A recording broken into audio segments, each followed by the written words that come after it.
Good evening, friends. Welcome again. Some of you might have come a little late. I'm Brahmachari Devendra and is Brahmachari Vineet here. This evening we'll be sharing with you from the app Autobiography Yogi Daily Wisdom, which is made by monks from Ananda, India, and available at Android here. We'll be reading some of the lines from Autobiography Yogi, this app, and we'll be discussing with you, sharing with you some insights from the lines which Master Ananda said or Shuddheswarji said in that app there.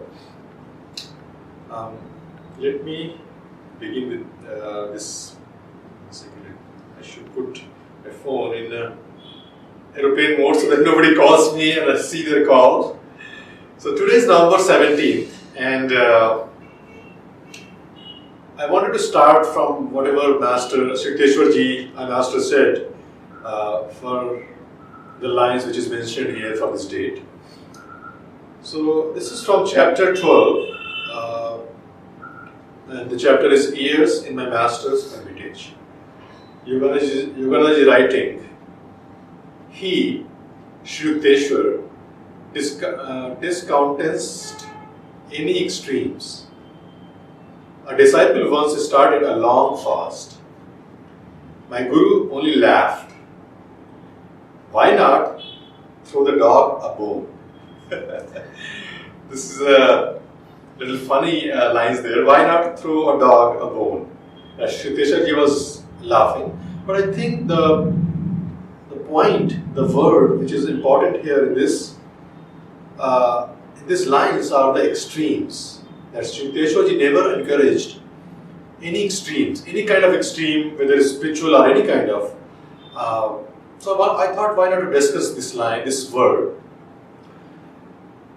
In yoga, we say that everything in moderation, everything should be balanced, and often we see people go to the extremes.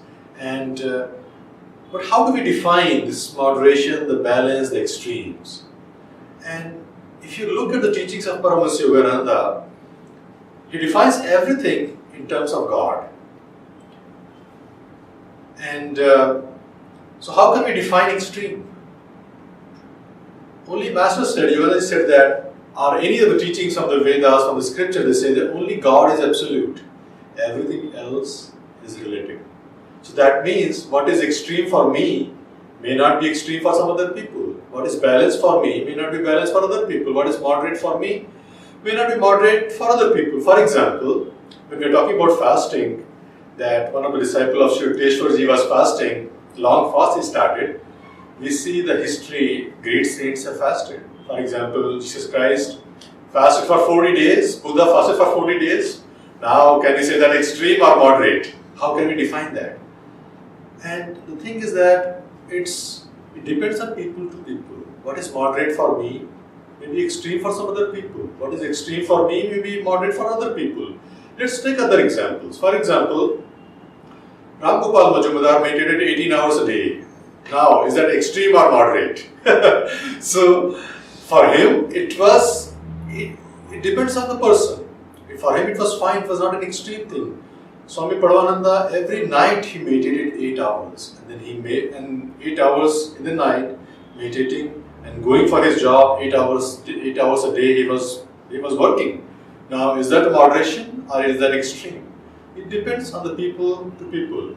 Let's take the example of, when we are talking about the fasting, not eating, of the example of Giribala, Teresa Naiman. They didn't eat for the whole life. Is that a moderation or extreme? So again, we come to the point that it depends on the people to people. What is extreme for one person may be moderate for some other person. What is moderate for one person may be extreme for another person. And again, I've come back to the point that Master defined everything in terms of God. Master said that, how can you define good or bad? And a very simple definition of Yogananda gave. He said that anything which brings you close to God is good. Anything which takes you away from God is bad or evil. So let's define everything. Anything we are taking and we are thinking, is it moderate or is it extreme? let's define in terms of, is it going to bring me closer to God, or is it going to take me away from God? Let's define everything in our life in that terms. Master said that center everywhere, circumference nowhere. God is the center, and with that center, let's define our life, let's define everything in that respect. So let's define extremes, moderation, all that thing in terms of, is it going to bring us close to God, or is it going to take us away from God? And with that, this is a short lines we have taken. Next is Vineet is going to talk. Hello everyone. So I will do the reading for November 14th. This is from the chapter 12 of the Autobiography of a Yogi, Years in My Master's Hermitage. So Sri Yukteswarji says, wisdom is not assimilated with the eyes, but with the atoms. When your conviction of a truth is not merely in your brain, but in your being, you may diffidently vouch for its meaning. Sri Yukteswar discouraged any tendency a student might have to construe book knowledge as a necessary step to spiritual realization. I will just repeat the last line.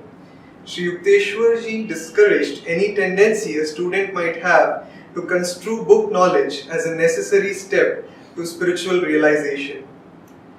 As I read this reading for the first time, as I was preparing for this webinar, two stories strike my mind from this very chapter, where Sri Yukteswarji had encounters with two different people, and how these people were very much relying on their book knowledge, and Sri Yukteswarji wouldn't have anything of that. So I thought it will be interesting to just go through some of these stories which happened and then come back to the reading. So this one is of a Pandit who had entered the ashram, and I'll just read it because it's much more fun that way. So, a celebrated Pandit received a similar jolt. With ostentatious zeal, the scholar shook the ashram rafters with scriptural lore. The sounding passages poured from the Mahabharata, the Upanishads, the Pashyas of Shankara. I am waiting to hear you, Sri Yukteswar's tone was inquiring as though utter silence had reigned. The Pandit was puzzled. Quotations there have been in superabundance. Master's words convulsed me with mirth as I squatted in my corner at a respectful distance from the visitor. But what original commentary can you supply from the uniqueness of your particular life? What holy text have you absorbed and made your own? In what ways have these timeless truths renovated your nature? Are you content to be a hollow Victrola, mechanically repeating the words of other men?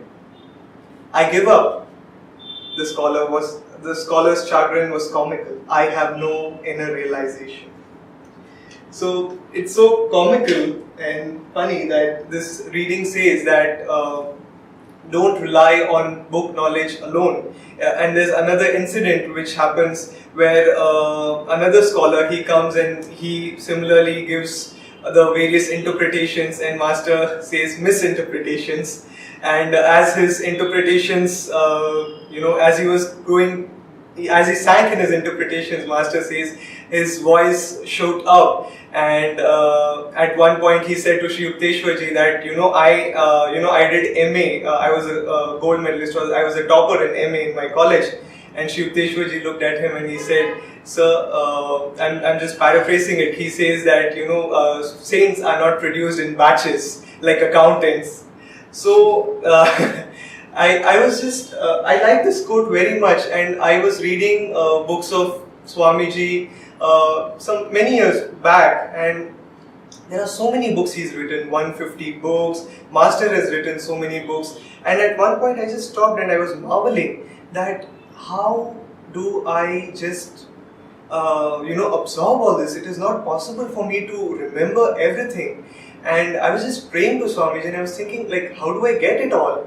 And at that point, a thought struck to me, a story of Swamiji which he often shares, or not in this context, but he shared that often. He said that, he used this analogy usually for when he would talk about following a particular path. So, he would say, imagine a piece of ice, a layer of ice, and you can't break it by applying pressure in all places.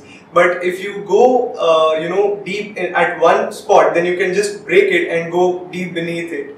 So this was the thought I had, that maybe we can't read all books. It's best if we read, but the best thing to do is to go deep in whatever we read and not just rely on bookish knowledge.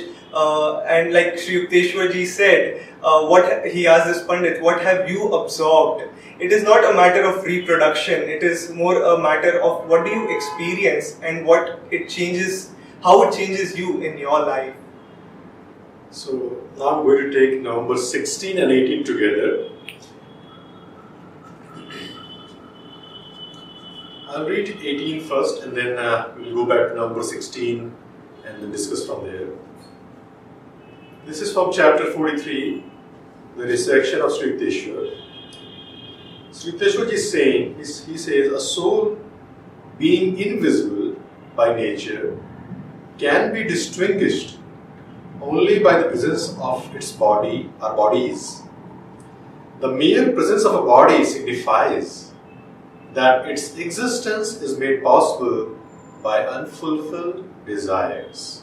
Now, it talks more about the desires in number 16. It says, again from the same chapter, 43, Resurrection of Sri Yukteswarji, it says, when man's desire to live is severely shaken by disease or other causes, death arrives. The heavy overcoat of the flesh is temporarily shed. The soul, however, remains encased in the astral and causal bodies. The adhesive force by which all three bodies are held together is desire.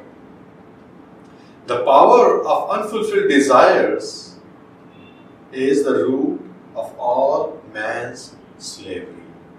Now, in these two lines from chapter 43, Sri Yukteswarji is talking about, he's emphasizing about getting rid of the desires, purifying ourselves. And he's saying that the mere presence of the body, it means that we have the desires actually. And although it may not be true for the saints, because a saint who's a Jivan Mukta or Param Mukta or Siddha, they have the body but they are free. They are free from the desires.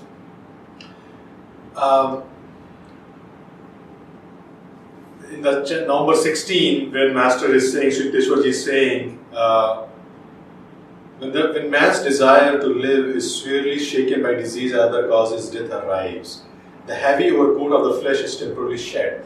That the soul who is identified with the body, and it's called as ego, it doesn't want to leave the body. The attachment to body is very, very strong.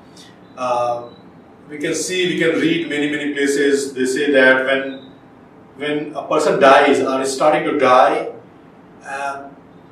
and when they leave the body, their soul hovers above the body, and they try to get into the body. They're still so much attached to the body.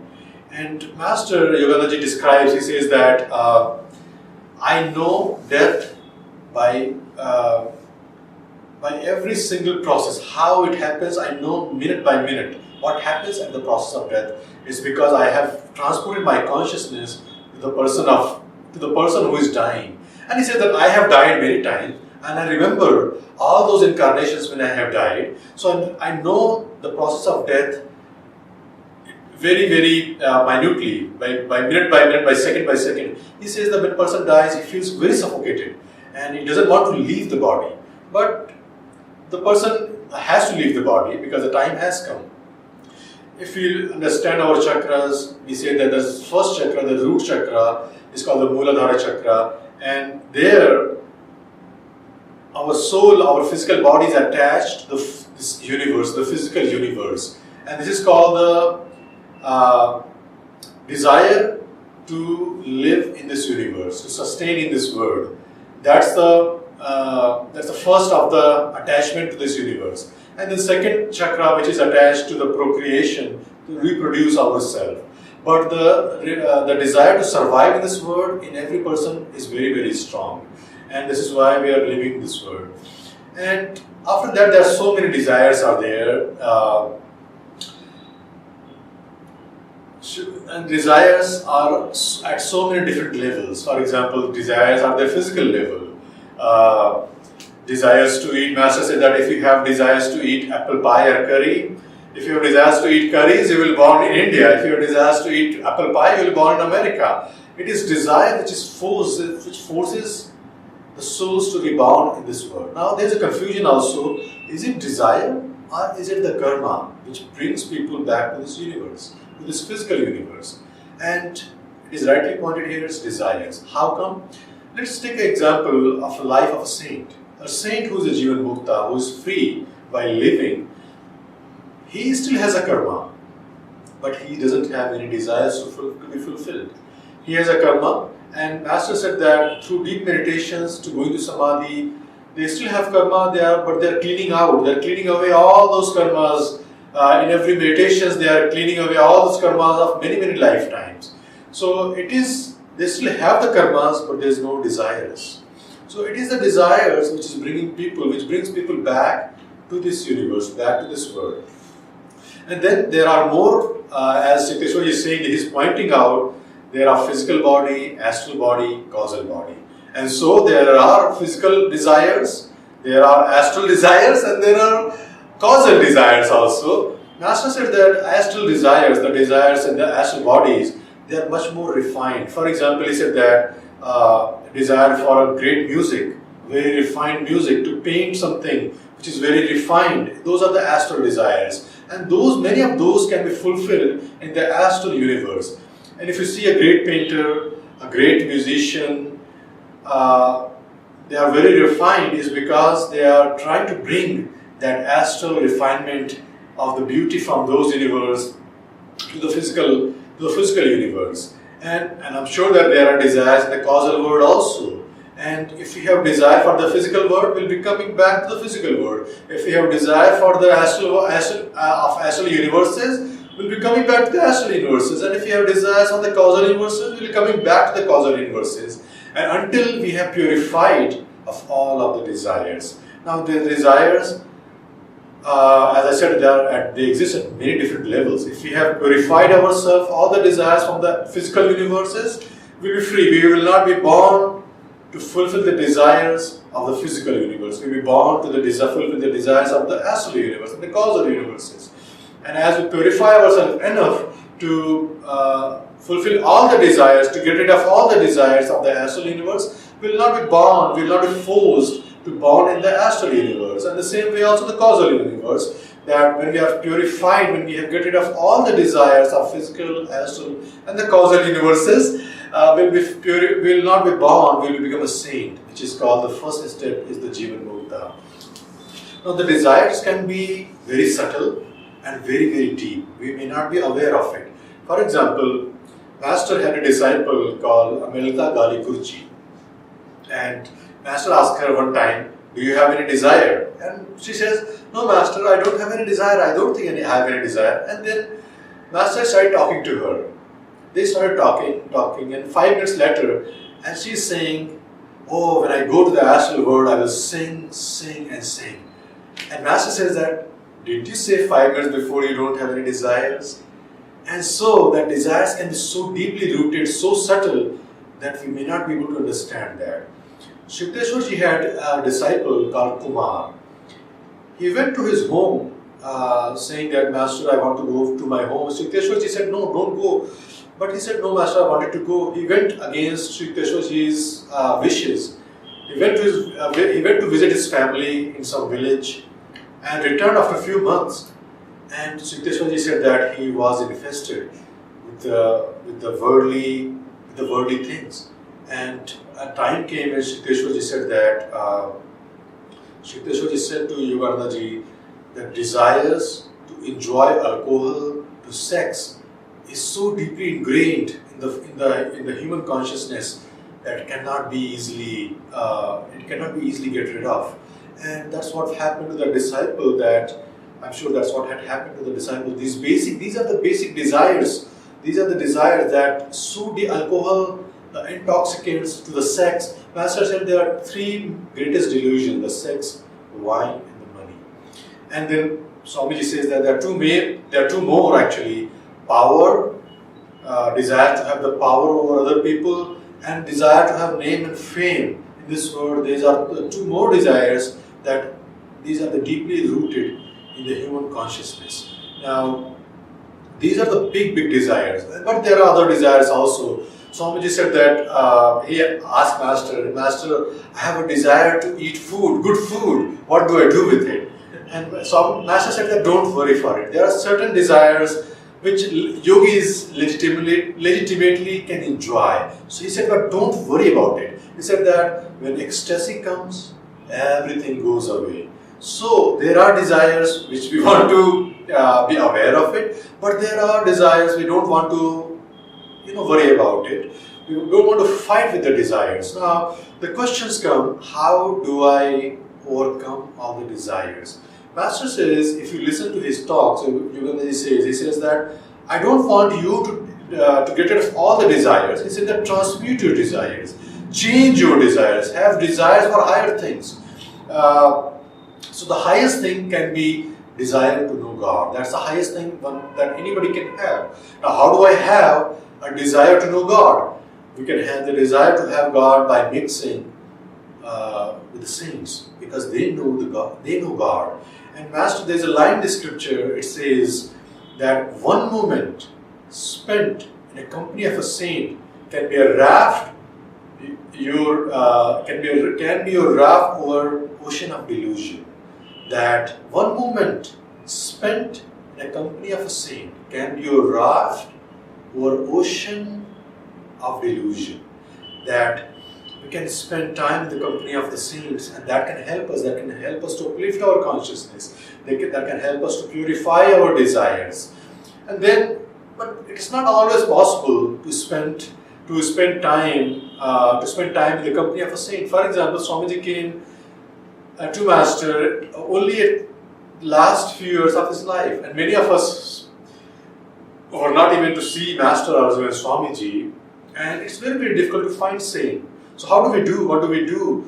What can we do is that we can attract a consciousness of a saint. We can keep their consciousness, we can invite them to our mind, to their heart. We can invite their presence all the time, and by that way we can have the company of a saint, company of a saintly being, and then also company of other saintly people who have the desire to know God. This is what we call satsang. That when we come to satsang, we mix with other people, and that can, at a very subtle level, this goes both ways. That if we mix with the worldly people, we have the desire for the worldly things. If we mix with the saintly people, we have the desire for the God. So in the same way, Master used to give this example. He says that if you want to burn coal, what do? You can bring a coal which is burning.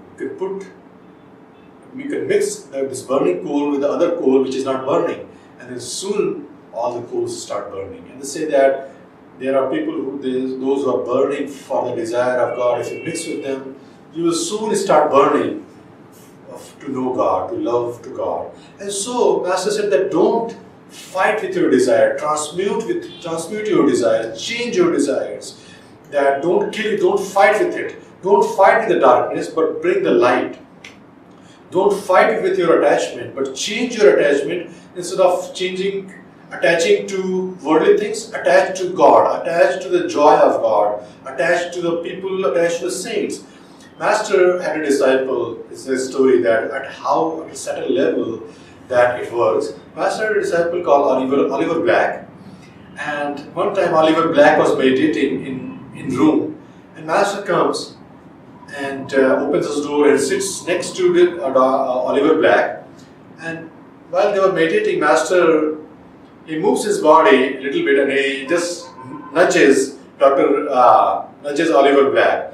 And Oliver Black says that he felt that energy moving up from the base of the spine, moving up to the spiritual eye. And later on he says that he was electrifying my chakras. That a saint can really help at a very, very deep level. that even we don't know. So don't fight with your desires. If you have a little bit desire, it's all right. But focus on the positive things. Change your desire, transmute your desire. Again, by chanting, meditating, doing the japas, we can purify enough that we can change that the energies which have got into those desires and bring up to the God. And then slowly we'll find we'll be free from those desires. From the chapter The Sleepless Saint, chapter 13.